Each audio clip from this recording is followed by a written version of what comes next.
السلام عليكم ورحمة الله وبركاته. أهلا بكم مع وصفة جديدة من وصفاتنا. النهاردة نقدم طبق لحمة مسلوق بس بطريقة جديدة. حابين نغير في طعمه ونغير في شكله. كل اللي أنا عايزاه لحمة مسلوقة سلقة عادي زي ما بنسلقها بالطريقة العادية. محتاجة شوية ملح، فلفل أسود وسمنة، وأفضل إن تكون سمنة بلدي.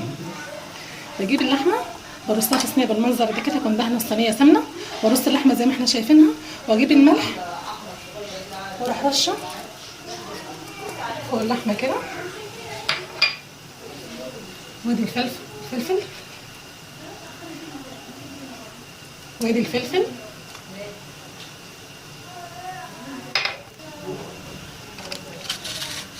طبعا ادي الفلفل الاسود اللي حطيناه. كميه الفلفل الاسود اللي حطيتها ازودها او اقللها حسب الرغبه. بجيب بعد كده معلقه السمنه، واحاول بقى احط على كل قطعه لحمه قطعه من السمنه، وده منظرها بعد ما دهنا كل قطع اللحمه بالسمنه البلدي. ماشي، اروح بقى مدخلها الفرن. طبعا حطيت اللحمه جوه الفرن، منتظر عليها 10 دقايق مش اكتر من كده، والفرن يكون سخن. في الوقت ده بجهز فحمايه على النار. اول ما تطلع اروح حاطه الفحمايه واغطيها بغطا.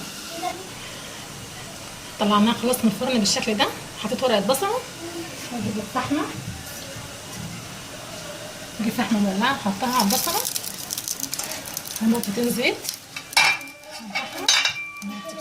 نكتم البخار بالهنا والشفا.